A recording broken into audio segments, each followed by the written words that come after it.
મને લાગે જીજ્ઞા પહેલી વાર વ્રજમાં આવી 50-55 વર્ષ, અને એવી રાજી આમ ટ્રેનમાં આવી આંટી. હવે ત્યાંય ઉતરા તો આમ હા યમુનાજીને હવે બીજે ત્રીજે દિવસે ફોન આવ્યો કે એની મમ્મી સિરિયસ, પાછું જવું પડ્યું. તો વ્રજમાં મારા વાલા, વ્રજમાં જવું, વ્રજમાં રહેવું એ આપણી મા મહારાણી માં કૃપા કરે તો જ. જીવનું સામર્થ્ય નથી કે વ્રજને સહન કરી શકે. વ્રજ વાલું રે વૈકુંઠ નહીં આવો. અત્યારે આપણે ગોકુળમાં છીએ, ગોકુળના મંદિરોનું અનુસંધાન કરીએ છીએ.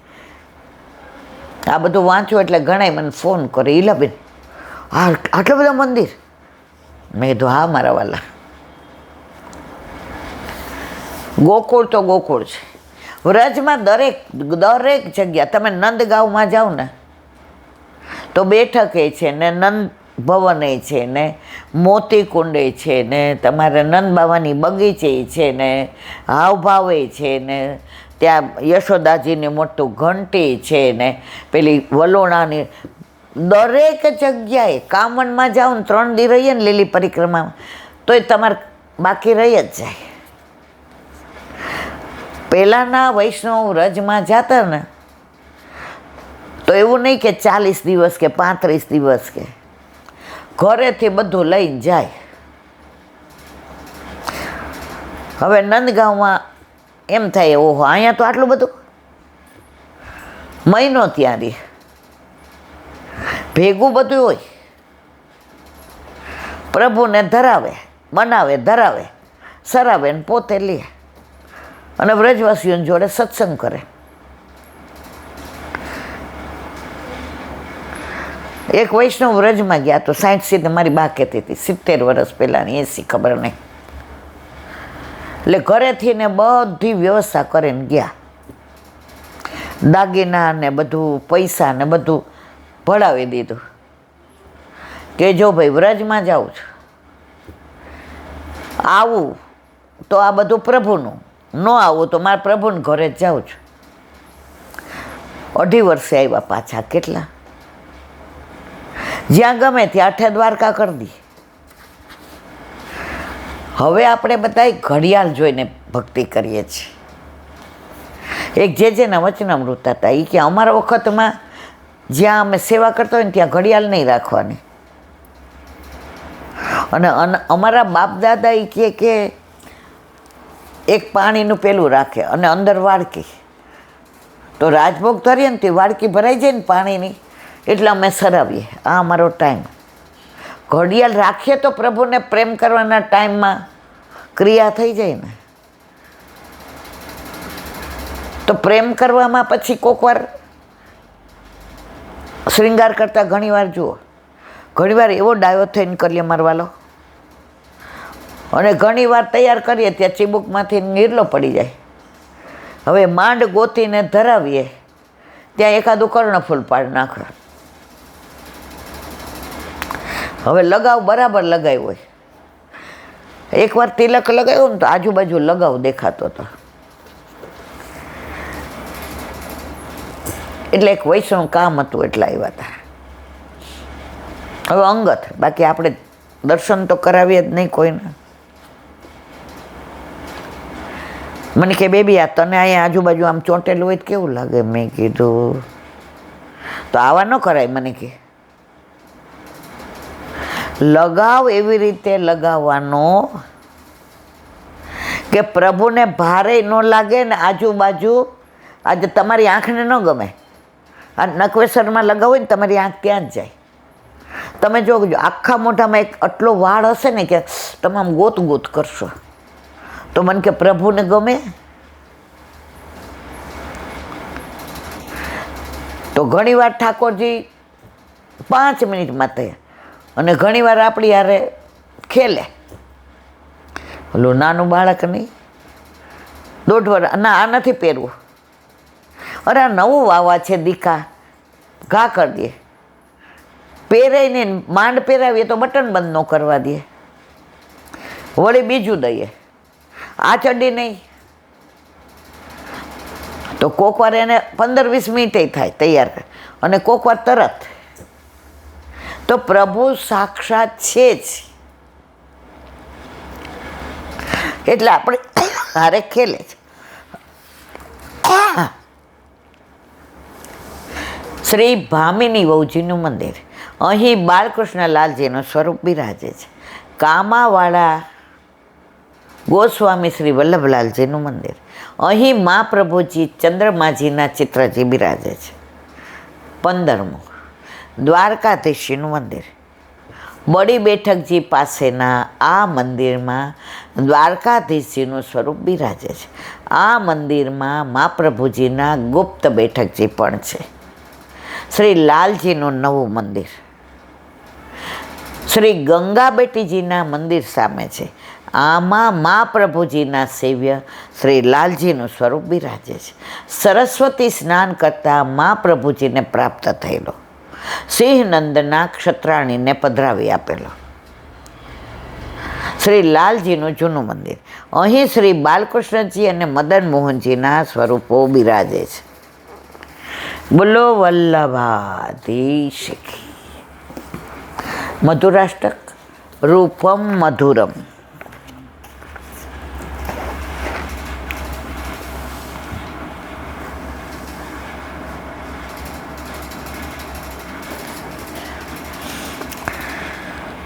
પૈસો અને પ્રતિષ્ઠા મૂળ વસ્તુને ઢાંકી દે છે, વસ્તુની ઉજ્જવળતાને આચ્છાદિત કરી દે છે. કળિયુગમાં પૈસાનું મહત્વ છે. બધાને પ્રતિષ્ઠા જોઈએ છે. કાંઈ હોય એટલે કે મારું નામ આવવું જોઈએ આમાં. આપણે વયા જશું, નામને કોઈ યાદ કરવાનો જ કોઈ નહીં કરે. સારું થયું ગઈ, બાપા બહુ વિચિત્ર હતી, મારા જીવન એવું જ કહેવાના બધાય. પણ જો બધાની યારે સારી રીતે રહ્યા હશું, બધાને પ્રેમ કરીને પ્રેમ પામ્યા હશું, તો 5-15 દી તો બધા યાદ કરશે જ.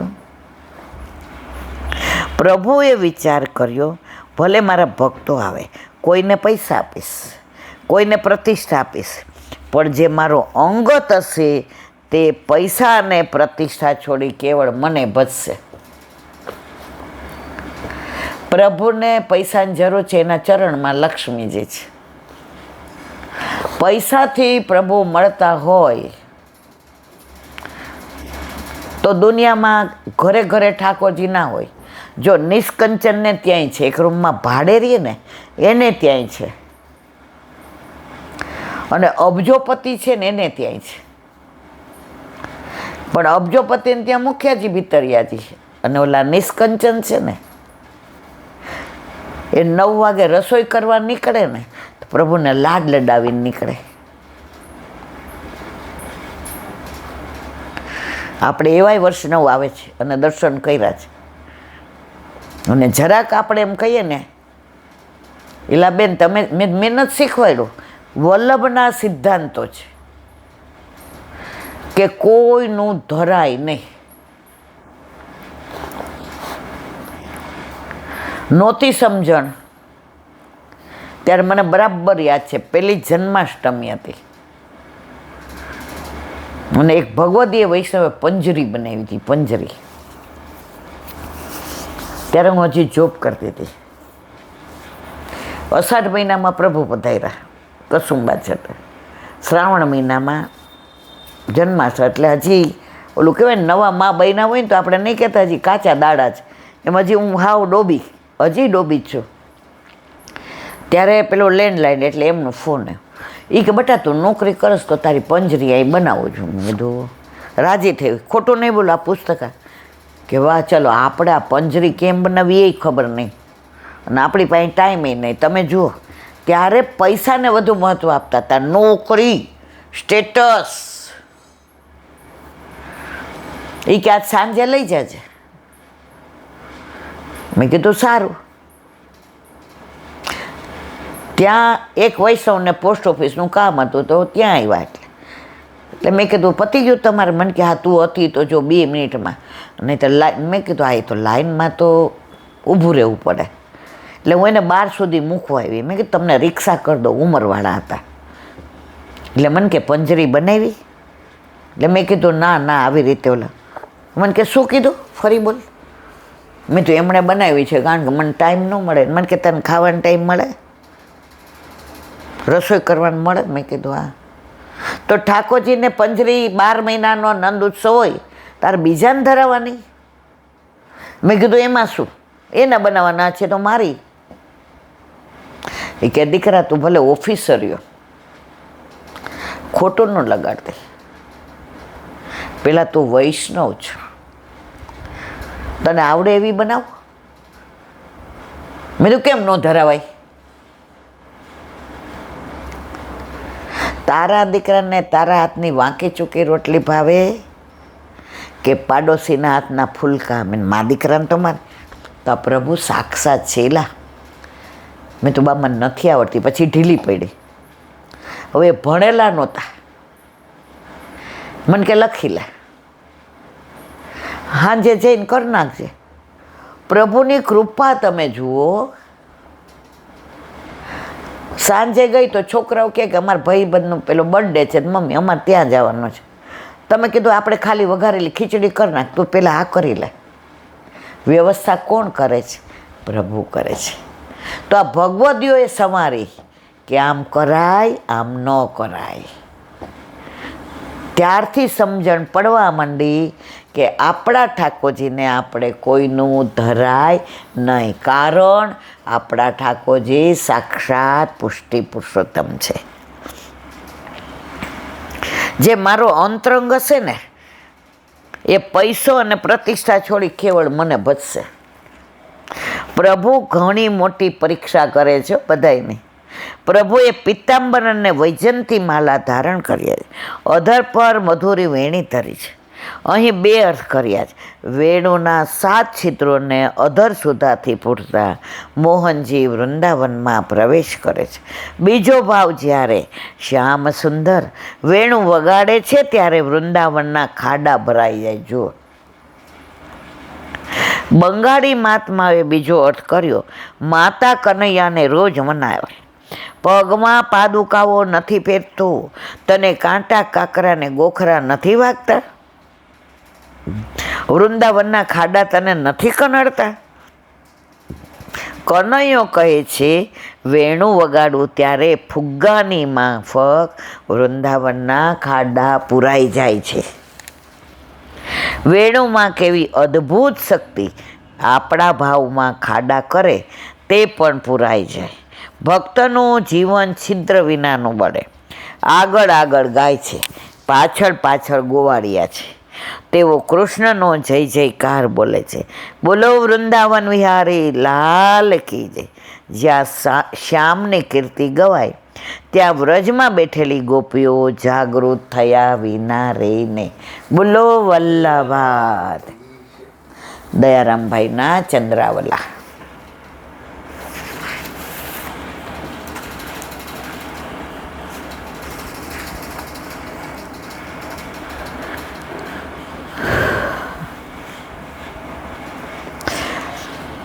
આવા પ્રભુનું લીલા સહિત ભક્તોની સાથે મળીને ગુણગાન કરવાથી સદા ભક્ત હૃદયવાસી, પ્રભુ ભક્તના હૃદયવાસી અને લીલાનો અનુભવ કરાવે છે.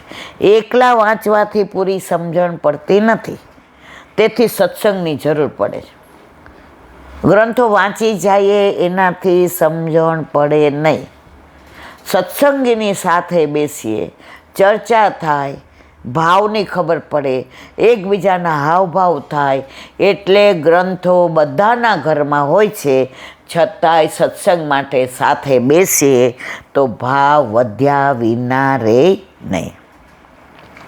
સાથે બેસી લીલા સ્મરણ ચિંતન કરવાથી સૌને આનંદની પ્રાપ્તિ થાય. જેમ કે ગોપીજનો સાથે મળી અનોસરમાં વેણુ ગીત યુગલ ગીતનું ગાન કરી સમય વ્યતીત કરતા.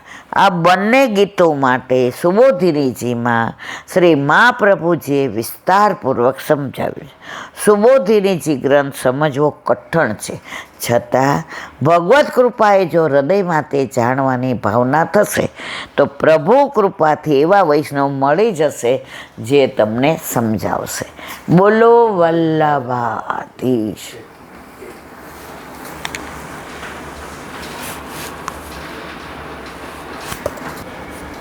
વલ્લભાધીશ. સુબોધિનીજીનું પાન વલ્લભ કરાવે તો થાય, અને સ્પર્શ કરવો આપણા બસની વાત નથી.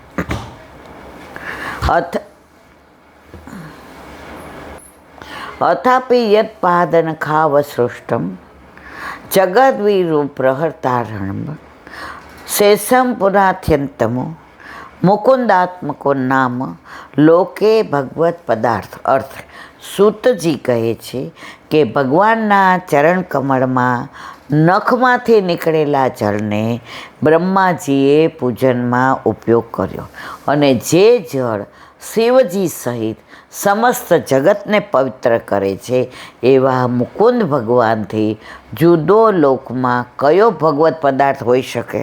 ગંગાજી ઠાકોરજીના ચરણારવિંદમાંથી પ્રગટ થયા એનું અનુસંધાન.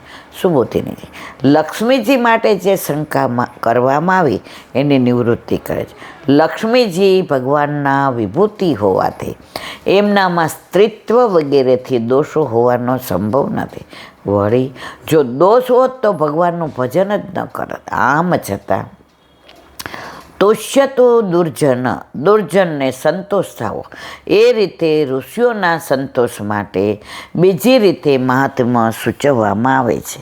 બ્રહ્મા, વિષ્ણુ અને મહેશ એ ત્રણેય મોટા દેવતાઓ છે.